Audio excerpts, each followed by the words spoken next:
விஷயத்தையும் கவனிக்கணும். இதுக்கு என்ன ஆர்குமெண்ட் எடுத்து வச்சுட்டான்? ஒன்னு பாத்தியான்னு கேட்டான், சரி பார்க்கல. அடுத்து என்ன பண்றான்னு கேட்டான், இந்த மனிதன் எப்படி நம்ம கடவுள் படைச்சான்னு ஒத்துக்கிட்டோம்னு வைங்களேன், மனுஷன் எப்படி வந்தாங்கிறதுக்கு ஒரு கடவுள் படைச்சான்னு சொல்லி ஒரு தீர்வு சொன்னா அது அவனுடைய கடவுள் மறுப்பு கொள்கைக்கு எதிராக நிற்கும்ல, அதுக்கு ஐடியா பண்றான். அப்ப நம்ம கடவுள் இல்லைன்னு சொல்றதா இருந்தா மனுஷன் எப்படி வந்தாங்கிறதுக்கு ஒரு வழி சொல்லணும்ல, ஐடியா பண்றா. மனுஷன் எப்படி வந்தாங்கிறதுக்கு ஒரு வழி சொல்லணும்ல, ஆராய்ச்சி பண்றான். பண்ணி மனுஷன் எப்படி வந்தான் தெரியுமா? குரங்குல இருந்து வந்துட்டான். அது கண்டுபிடிச்ச என்னன்னு, கடவுள் படைச்சான்னு சொன்னா அது கேவலமா இருக்குதான், குரங்குல இருந்து வந்தா கௌரவமா இருக்குதான். என்ன நினைக்கிறான், கடவுளே நம்மளை படைச்சான்னு சொன்னா அது கேவலமா தெரியுது உங்களுக்கு, குரங்குல இருந்து வந்தாங்கிறது அது கௌரவமா தெரியுது அப்படின்னு ஒரு கிறுக்க டார்வின் ஒரு லூசு. அவன் என்ன பண்ணிட்டான்னா, மனுஷன் குரங்குல இருந்து வந்தான்ட்டான். அவன் என்ன சொன்னான்னு விளங்குதா உங்களுக்கு? அதாவது உலகத்துல சில பொருட்கள் பரிணாம வளர்ச்சி பெறுகின்றன. சில பொருட்கள், எல்லாம் பெறுவதில்லை. சில ஜீவன்கள் பரிணாம முறையில வளர்ச்சி பெறுகின்றன. எப்படி? புழு மாதிரி கொஞ்ச நாளைக்கு இருக்கும், புழு மாதிரி இருந்து அப்புறம் வண்டு மாதிரி மாறிக்கிறோம், வேற ஒரு இனம் மாதிரி நெஞ்சிரும், அப்படி மாறிக்கிறோம். இந்த மாதிரியான சில பொருட்களும் பார்க்கறான். பார்த்துட்டு என்ன செய்யறான்னு கேட்டா, இந்த புழு மாதிரி வண்டு மாதிரி வந்துச்சா, அது இது மாதிரி வந்துச்சா, அப்புறம் முயலாச்சா, முயல் குதிரை கழுதையாச்சா, கழுதை குரங்காச்சா, குரங்குல இருந்து அடுத்த ஸ்டேஜ் எது? மனுஷன். அதாவது முதல்ல எப்படி மனுஷன் வந்தான்னு கேட்டா, தண்ணி தான் உலகத்தில் இருந்துச்சான். அந்த தண்ணியில கிருமிகள் உண்டாகும்ல, கிருமிகள் அதான் உண்டாச்சாங்க. தண்ணி எப்படி வந்துச்சு பதில் வந்துட்டு இல்ல, தண்ணி எப்படா வந்துச்சு? முதல்ல தண்ணி புரண்ட அரிசி பதில் கிடையாது. ஜீவனுக்கு பாதியில இருந்து ஆரம்பிக்கிறான். கணக்கு எங்க இருந்து ஆரம்பிக்கிறான்னு கேட்டா, பாதியில இருந்து ஆரம்பிக்கிறான், ஸ்டார்டிங்ல இருந்து ஆரம்பிக்க காணாம். அந்த தண்ணி இருந்துச்சுல, தண்ணியில இருந்து ஒரு புழு மாதிரி வந்துச்சு. சரி, அது கொஞ்ச நாளைக்கு பிறகு கொஞ்சம் பெருசாச்சு, அது கொஞ்ச நாளைக்கு பிறகு பெருசாச்சு, அது வேற ஒரு இனமா மாறினுச்சு. இப்படியே டெவலப் ஆகி அப்படியே வளர்ந்து வளர்ந்து வளர்ந்து அது குரங்குங்கிற ஸ்டேஜுக்கு வந்துச்சு. குரங்குங்கிற ஸ்டேஜ்ல கொஞ்ச நாள் லட்சக்கணக்கான வருஷம் ஓடுனுச்சு. அதுக்கப்புறம் என்ன ஆச்சு? அது மனுஷனா மாறிக்கிருச்சு. குரங்குங்கிற ஸ்டேஜ்ல இருந்து குரங்குடைய பரிணாம வளர்ச்சி தான் மனுஷன். இவங்க கண்டுபிடிச்சது குரங்குடைய பரிணாம வளர்ச்சி தான் மனுஷன் தான். இது எதை வச்சு கண்டுபிடிச்ச? இது என்ன ஆராய்ச்சியில கண்டுபிடிச்ச? ஒரு இளவும் கிடையாது. இவன் என்ன செய்யறான்? சில பரிணாம வளர்ச்சியில சில பொருள்கள் மாறுறத பாக்குறான். இதை பார்த்துவிட்டு குரங்கு தான் வந்துச்சுன்னு சொல்லிடுறான். இப்ப நம்ம அதை நோக்கி எதிராக எக்கச்சக்கமான கேள்விகள் கேட்கிறோம். அதுக்கெல்லாம் பதிலே இவன்கிட்ட இல்ல. ஆனால் அதை சொல்றாங்க. கேட்கிற கேள்விகளுக்கு இந்த டார்வின் தத்துவம் இருக்க, பரிணாம வளர்ச்சிங்கிற தத்துவம், இதுக்கு எதிராக எழுப்பப்படுற கேள்விகள் நிறைய நம்ம எழுப்புறோம். அந்த கேள்விக்கு அவன் பதில் சொல்லவே முடியல. எதை வச்சு நான் சொல்றேன்னு கேட்டா, ஏறக்குறைய பார்த்தா அந்த குரங்கு மனுஷ மாதிரி அமைப்புல இருக்கும். ஷேப்பை பாத்தீங்கன்னா மனித இனத்துக்கு ஏறக்குறைய ஒத்து போகும். கைனால பிள்ளைய தூக்கிக்கிறோம், குரங்கு குட்டி அணைச்சிக்கிட்டு போவோம், பிடிக்கும். கை ரெண்டு கால் ரெண்டு தனியா அது இயங்கும். கை மாதிரி இயங்கும், கால் மாதிரி இயங்கும். மூஞ்சு கூட வச்சு பார்த்தோம்னா ஏறக்குறைய என்ன செய்யும்? ஒரு மாதிரி ஒரு சப்பையாக்கணும்னா மனுஷனுக்கு நெருக்கி வந்துடும்.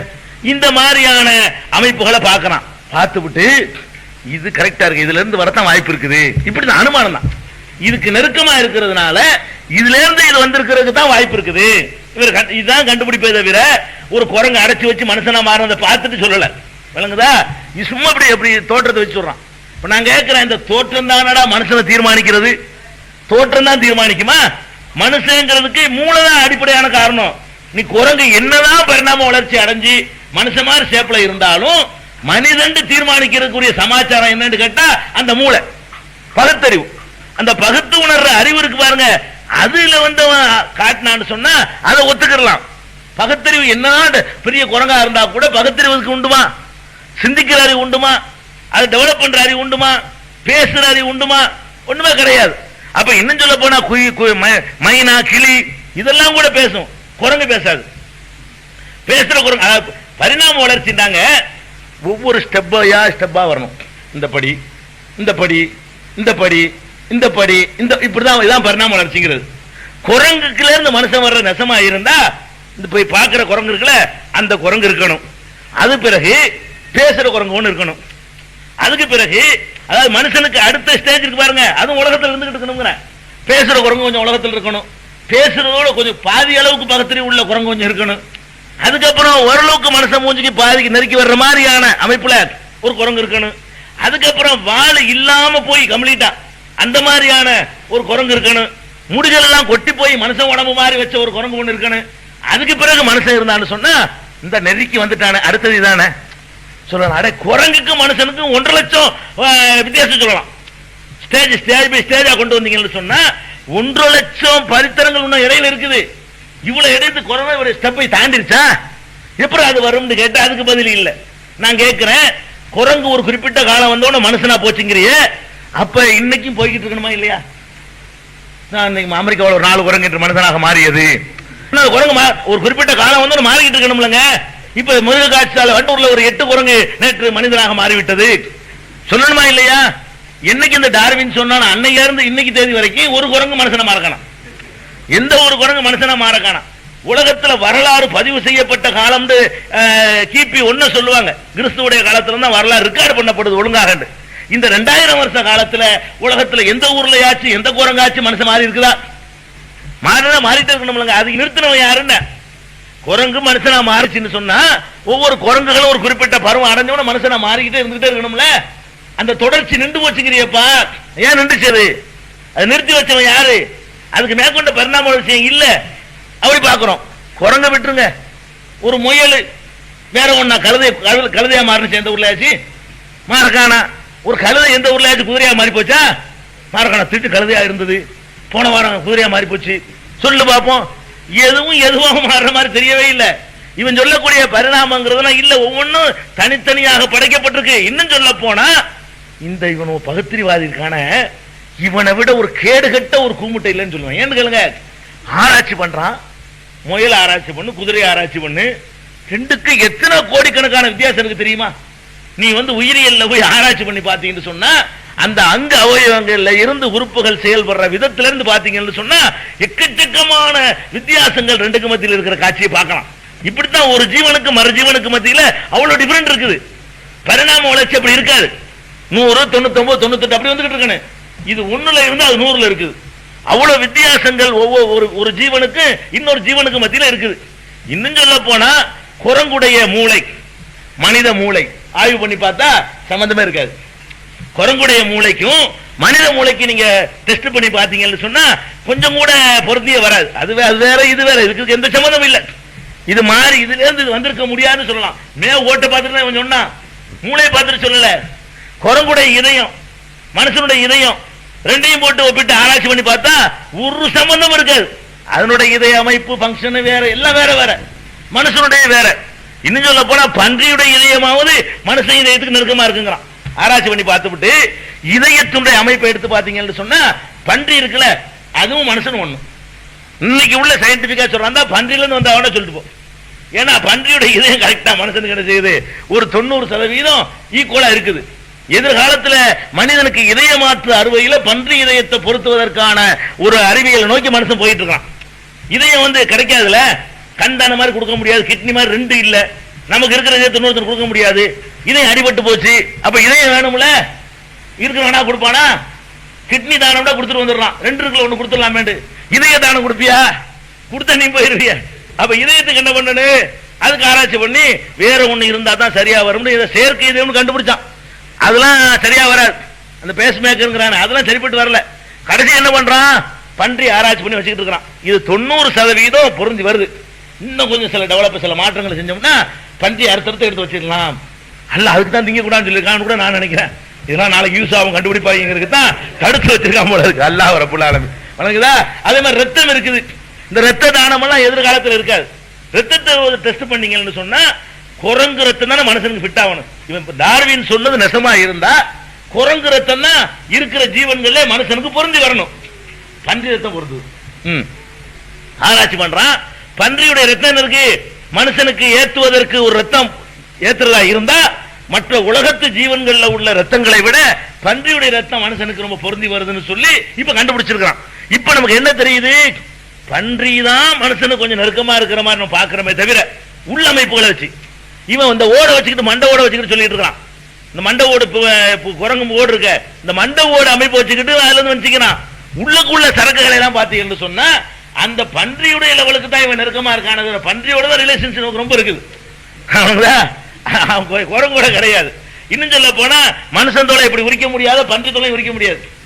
குரங்கு தோலை உரிச்சு எடுத்து விடலாம். வணங்குதா? தோல் அமைப்பே வேற, உன் தோல் அமைப்பு வேற.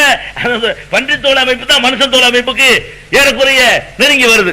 அப்ப எதுக்கு இதை சொல்ல வர்றேன்னு கேட்டா, நீ பரிணாமம்ங்கிறியப்பா, குரங்குக்கும் மனுஷனுக்கு மத்தியில எத்தனை வகையான ஒற்றுமையை காட்டிட்டு பரிணாமம் சொன்ன. இந்த உருவ அமைப்பை பார்த்துட்டு மட்டும்தான் சொன்னானே தவிர வேற அமைப்பை சொல்லல.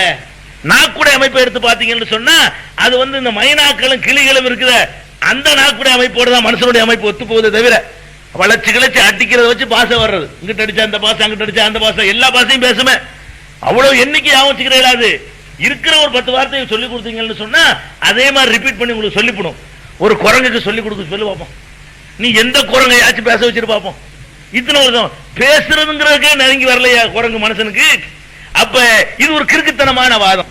அப்ப இந்த பரிணாமம் எல்லாம் சொன்னதுல இருந்து எதுக்கு இதை சொல்ல வர்றேன்னு கேட்டா, மனுஷனை கடவுள் படைச்சான்னு சொல்லக்கூடாதுங்கிறதுக்காக வேண்டிய வீம்புக்கு சொல்றாங்க. எந்த அறிவியலுக்கும் ஒத்து வர மாட்டேங்குது, எந்த சயின்டிபிக்காவும் குரங்குக்கு மனிதனுக்கு மத்தியில ரொம்ப ஒரே ஒரு வித்தியாசம் தான் இருக்குன்னு சொல்லல எவனுமே. குரங்குக்கு மனுஷனை 100க்கு 100 ஆராய்ச்சி பண்ணி பார்த்தோம்னு சொன்னா குரங்குக்கு மனுஷனுக்கு உள்ள வித்தியாசம் ஒன்னே ஒண்ணுதான். ஒரு ஸ்டெப் அப்படி தாண்டினா மனுஷன் ஆயிரும், இவன் ஒரு ஸ்டெப் அப்படி இறங்கினா குரங்காயிருவான் அப்படிங்கிற அளவுக்கு வித்தியாசம்லாம் இல்ல. உனக்கும் குரங்கும் 1 லட்சம் இருக்கு. இது எப்படி பரிணாமம்னு சொல்ல முடியும்? பரிணாமம்னு சொன்னா அடுத்தடுத்த ஸ்டேஜ் இருந்துகிட்டு இருக்கணும். அடுத்தடுத்த ஸ்டேஜ் இருக்குல்ல, அப்படி இருந்துகிட்டு இருக்கணும். அதான் பரிணாமம் வச்சு கொஞ்சம் கொஞ்சமா டெவலப் ஆகி வளர்றது. அப்ப இதெல்லாம் வச்சு இதெல்லாம் விளங்காம பகுத்தறிவுன்னு சொல்லிட்டு போயிட்டானோ. ஆக இந்த பகுத்தறிவாதம் என்பது இவங்க சொல்லக்கூடிய கடவுள் இல்லைங்கிறதுக்கு சொல்லக்கூடிய வாதம் ஒன்று பரிணாமம்ங்கிறான், அல்லது நம்ம கண்ணால பாத்தியலாங்கிறான். இந்த 2 வாதமுமே பைத்தியக்காரத்தனமான வாதம். நல்லா தெரியுது இது ஒரு தனியாக படைக்கப்பட்ட ஒரு படைப்பு. இதுக்கு கடவுள் நம்பாமலே நீங்க சொல்லலாம். இன்னைக்கு 600 கோடி இருக்கிறான். ஒரு 1000 வருஷத்துக்கு முந்தி போனீங்கன்னா இது ஒரு 100 கோடி பேர் இருந்திருப்பான். இன்னொரு 1000 வருஷத்துக்கு முந்தி போனீங்கன்னு சொன்னா ஒரு 10 கோடி பேர் உலகத்தில் இருந்திருப்பான். இன்னொரு 1000 வருஷத்துக்கு முந்தி போனீங்கன்னு சொன்னா ஒரு 10 லட்சம் பேர் உலகத்தில் இருந்திருப்பான். இன்னொரு 1000 பேருக்கு முன்னாடி 1000 வருஷத்துக்கு முன்னாடி போனீங்கன்னா ஒரு 50 பேர் உலகத்தில் இருந்திருப்பான். இன்னொரு ஒரு 100 வருஷத்துக்கு முன்னாடி போனீங்கன்னு சொன்னா 2 பேர் இருந்திருப்பான். முடிஞ்சு வச்சா கதை 2 பெருகி இருக்குங்கிறது இதுதான் கணக்கு. மனித இனம் அப்படி பெருகி வந்ததை பார்த்தோம்னு சொன்னா ஒரே ஒரு ஜோடியில இருந்து பெருகுனுச்சுன்னு சொல்லக்கூடிய கருத்து தான் அறிவுக்கு ஏற்றதா இருக்கே தவிர அந்த ஒரு ஜோடி கடவுள் தான் படைச்சாண்டு ஒத்துக்கிறதுக்கு ஒத்து மனசு வரமாட்டேங்குது. நம்ம ஏன் கடவுள் படைச்சா சொல்லிட்டு அவன்கிட்ட போய் கும்பிடணும்? மனுஷன் நம்ம குரங்குல இருந்து வந்தோம்னு சொல்லிட்டு நம்ம வேற யாரையா கும்பிட்டு போயிருவோமே அப்படிங்கிற லெவல்ல போய் அவன் நிக்கிறான். அதனால இந்த மாதிரி இதெல்லாம் எதுக்கு இதை சொல்றோம்னு கேட்டா, இதுகளை சொல்லிக்கிட்டு உங்களை ஏமாத்துவாங்க. டார்வின் தத்துவத்தை சொல்லிக்கிட்டு எல்லாரும் இதை நம்ப ஆரம்பிச்சுட்டாங்க. முஸ்லீம் மட்டும்தான் நம்பல. இந்த டார்வின்கிறவனுடைய இந்த லூஸ்தனமான தத்துவம் கம்யூனிஸ்டுக்காரங்க கையில தூக்கி பிடிச்ச பிறகு பள்ளிக்கூடத்துல சொல்லி தர ஆரம்பிக்கிறான். ஒரு இந்து அவன் சொல்லிக்கிட்டு இப்ப டார்வினையும் சேர்த்து நம்புறான். ஒரு கிறிஸ்தவன் சொல்லிக்கிட்டு அவன் டார்வினையும் சேர்த்து நம்புறான். ஒரு கம்யூனிஸ்டவாதின்னு சொல்லிக்கிட்டு அவன் டார்வின் தத்துவத்தை நம்புறான். ஒரு முஸ்லீம் மாத்திரம் தான் நம்ப மாட்டான். ஒரு முஸ்லீமா இருக்கிற மாத்திரம் தான் டார்வினை நம்ப மாட்டான். பாக்கி எல்லாரும் பாடத்துல அறிவியல் கொள்கைகள் ஆகிட்டாங்க. நம்ம நாட்டை பொறுத்த வரைக்கும் மேலை நாடுகள்லாம் தூக்கி எறிஞ்சு விட்டாங்க. அமெரிக்கா போன்ற நாடுகள் எல்லாம் டார்வின் தத்துவம் ஒரு குப்பை, ஒண்ணுக்கு உதவாது, அதுக்கு பெரிய அறிவியல் ப்ரூஃப் கிடையாது, சும்மா இவனா இப்படிதான் இருக்கும் ஒரு அனுமானிக்கிறான். இது எதை வேண்டாலும் நம்ம அனுமானிச்சுட்டு போயிடலாம். எதை வேண்டாலும் பார்த்து என்ன செய்யலாம், அனுமானிச்சுட்டு போயிடலாம். ஆக இந்த ஒரு வாதமும் சரியில்லை. சரி,